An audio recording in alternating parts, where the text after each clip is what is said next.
Greetings. Welcome to this week's edition of Hymns of Hope from Lutheran Memorial Church in Madison, Wisconsin. I'm Andrew Schaeffer, Director of Music.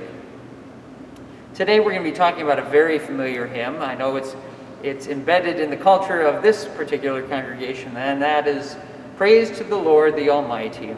You can find it in your Evangelical Lutheran Worship at number 858, or if you have a green Lutheran Book of Worship, you can find it at number 543. This particular hymn text was written by a German man, Jakob Neander. My German is not so good, so if any of you German speakers are listening, I'd be happy to get some coaching from you on how to say his name. He was born in Bremen, Germany, in 1650.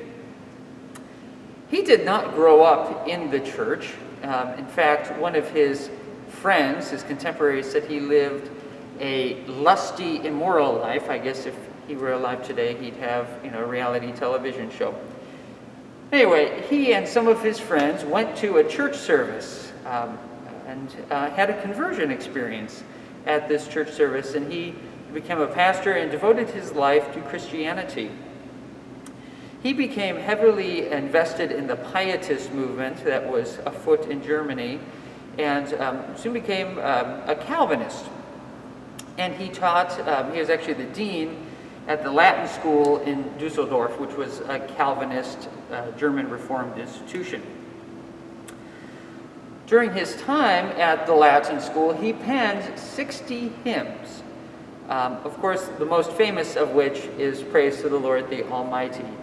All of these hymns are a joyful expression of a hope in God, and he wrote these at a time when he was having significant theological disagreements with some of the faculty at the Latin school.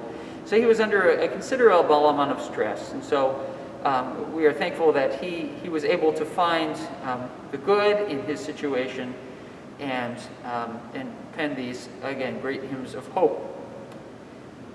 He had a tragic end to his life. He was later released from his duties at the Latin school over these theological disagreements. And he actually died at the very tender early age of 30, which is hard for me to think about because I'm only 31 myself. So it's hard to imagine my life cut short at that time. But he died of tuberculosis, which of course was a common disease of that day.